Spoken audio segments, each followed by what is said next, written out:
Hello guys! Good morning! Good morning to all of you guys! Kasi nga, kaninang umaga nagising ako ng alas 5.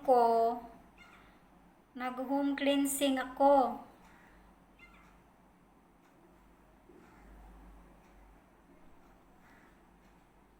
Nakapuja ako, pero hindi ako nakapuja na ako kanina.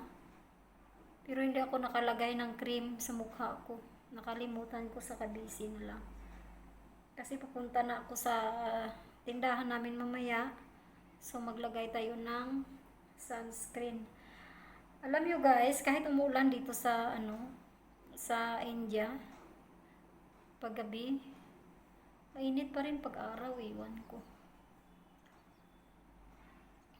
Ayaw kong dark spot, pangit tingnan pag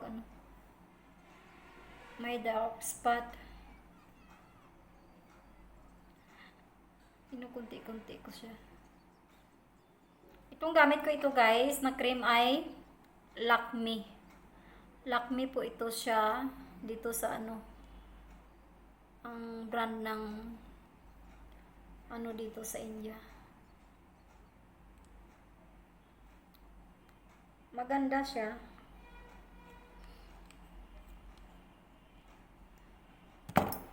O diba?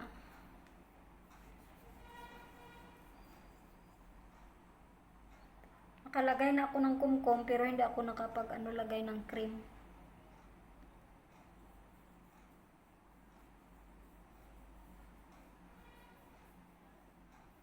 So starting na ako duty sa tindahan. Kailan naman ako makapag-upload ng video, i-try ko na lang. Kasi kawawa yung page ko. Palaging empty. Palagi kasing busy. Kaya yan tuloy, hindi ako makapag-upload ng masyado.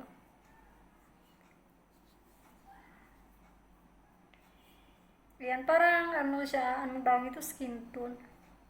Parang kakulay lang siya ng balat ko. Ayaw ko yung masyadong puti. Okay na ba siya? Okay na ba?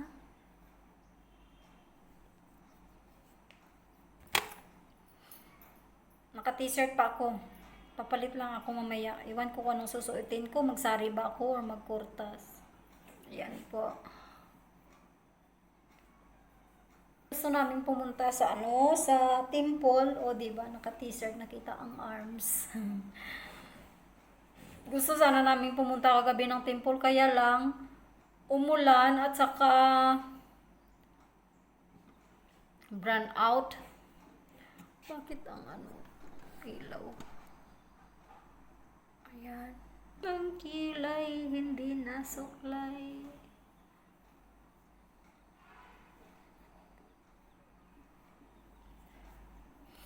Pwede akong mamaya na pupunta doon sa tindahan kasi nga walang klase ang bata.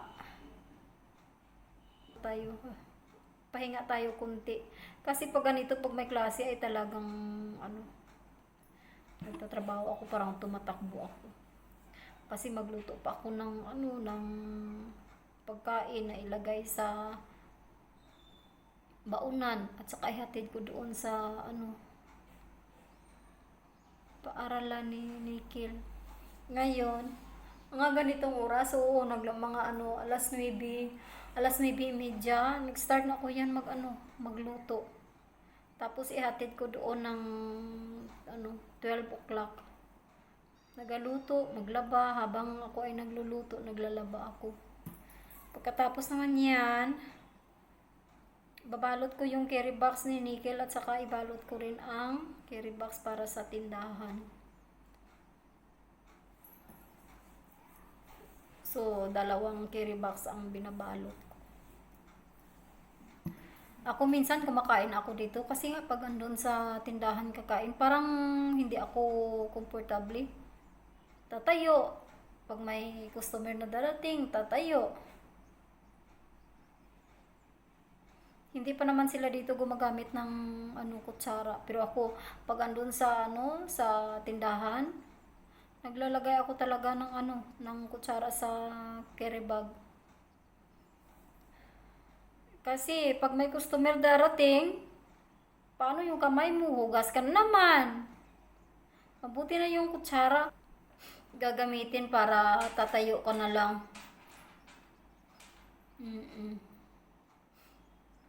So, ang ginagawa ko, kakain ako dito sa bahay. Minsan, pag hindi naman masyadong busy. Pero pag busy, talagang lahat babalutin. Babalutin lahat ang pagkain at saka dalhin doon. Siya ang ako, pag ako kakain doon, siya uupo doon. Sa cashier, tapos pag siya naman ang kakain, ako naman ang upo doon sa cashier. Pero kung hindi naman masyadong busy, kumakain ako dito sa bahay at saka sila na lang ang pinagbalutan ko ng pagkain. Ngayon dito sa India, busy. Lahat ng mga tao ay nagsiselebrate ng nila, festival nila. Mamaya, gusto kong pumunta mamaya sa sa temple mamayang gabi. Yung kaibigan ko, tawag sila ng tawag at saka yung mga nakakilala sa akin. Hoy, hindi kita nakita katulad nung Friday, pumunta ako ng palengke, may nagtanong. Hoy, apat na araw hindi kita nakita dun sa temple Sabi niya talagang hinahanap ako ng mga tao. 4 na araw hindi ka namin nakita. Hindi, bakit hindi ka pumunta? Hindi na lang ako sabi ko, okay. Pupunta ako. Baka bukas pupunta ako. Bukas hanggang 2 araw. Hindi pa ako nakapunta. Paano nga ako makapunta? Ay, may dalaw. Ay, nasa ibang klaseng temple nila, na God nila, hindi ka pwedeng pumunta. Shiva Temple, Ganesh Temple, Govinda, Balaji Swami, yung Govinda. Tapos Hanuman Temple nila. Hindi ka pwedeng pumunta na hindi pa kumpleto 5 araw ang mula nang dinatnan ka. Ngayon 5 araw na nag-cleansing ako ng bahay, nagising ako ng alas 5.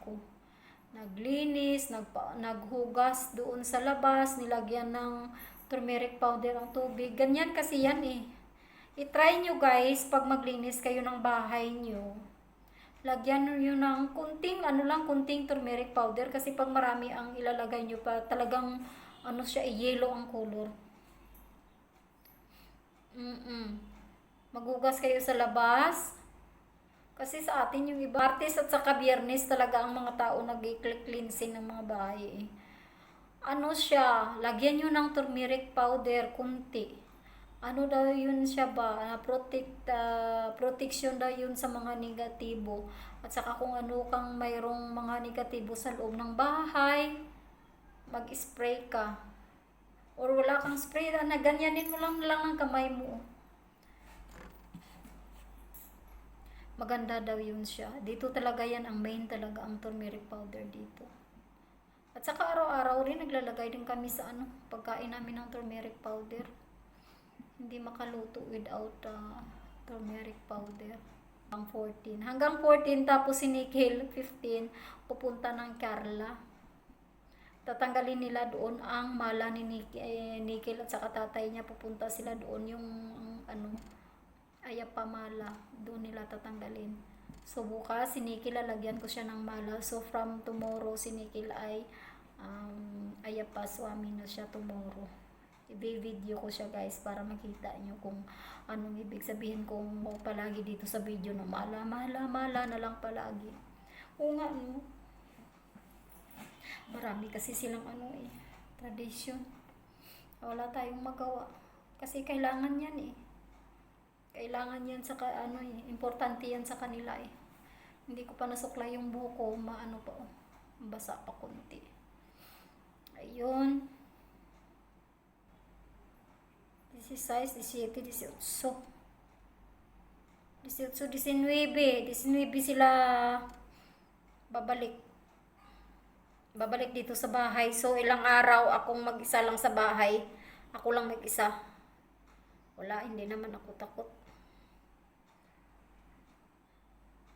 May CCTV naman dyan sa labas. Pwede ko naman tingnan sa cellphone ko kung ano. Wala man sang wakwak kag asa ano diri. Tik-tik. So, no worried. Mula no, hindi ako hindi ako nakarinig na may mga may mga wakwak at saka tik-tik dito. Mga manananggal. Wala ata dito sa India. Hindi ko, ilang taon ako dito, hindi ko nalaman. Pero, nagtanong ako sa asawa ko, sabi ko, mayroon ba din dito na tinatawag na yung, kumakain din ng sariling, tao din?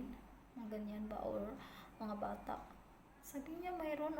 Totoo. Sabi ko, bakit hindi ko na, parang, hindi ko feel na mayroong aswang dito. Kahit kasi nga, ako, palagi akong umuwi ng gabi dito, tapos sa harap namin, kasi land dito sa amin, sa gilid namin. Yung sa gilid namin, may bahay na, binibuild nila, pero hindi pa tapos. Tapos dito sa kabila namin, sa harap ng bahay namin, empty to siya, pero ba siya, damuhan, kasagbutan, kumbaga ba, Bisaya. Kasagbutan siya. Tapos sa harap namin ng gate namin, yan, may ilaw lang kami.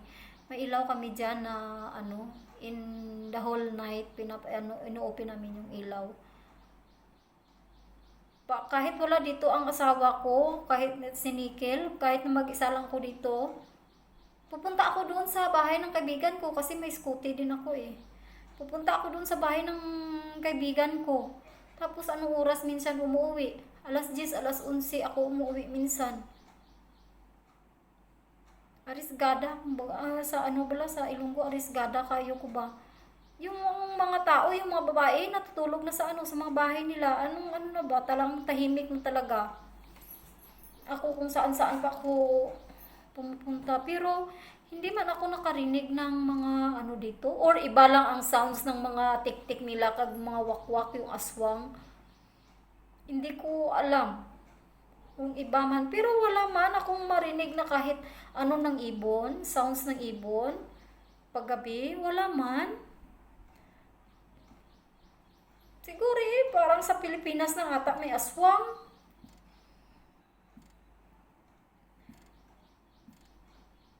Buti sana pag may aswang na makapag-asawa ng Indian at saka pupunta dito sa pupunta dito sa India,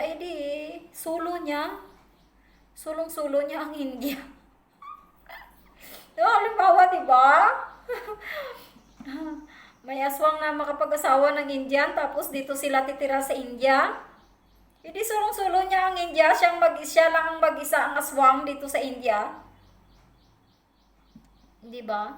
Tapos ang sabi pa naman nila, yung mga Ilonggo ba, aswang, ako Ilonggo ma ko nga, hindi ta ako naswang haw. Basi wala pa, basi ba? Basi sa ilang taon ako aswang na kasi Ilonggo ako. Ano ba? Tingnan natin baka may pakpak din. Tutubo ang pakpak ko, swerte ako, mag-isa lang ako dito sa India na aswang. Mo, diba?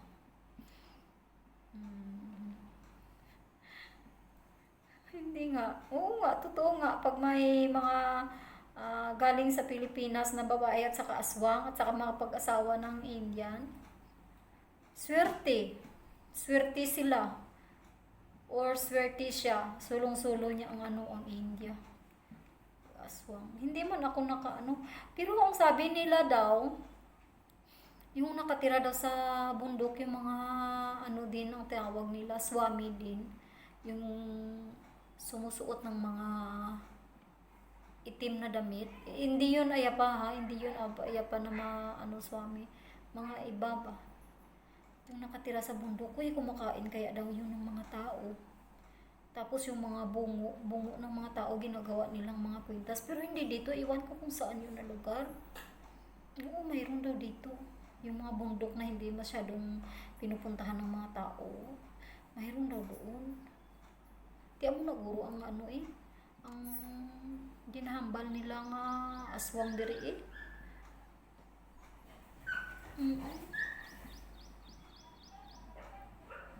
Ano? Pag aswang ako siguro,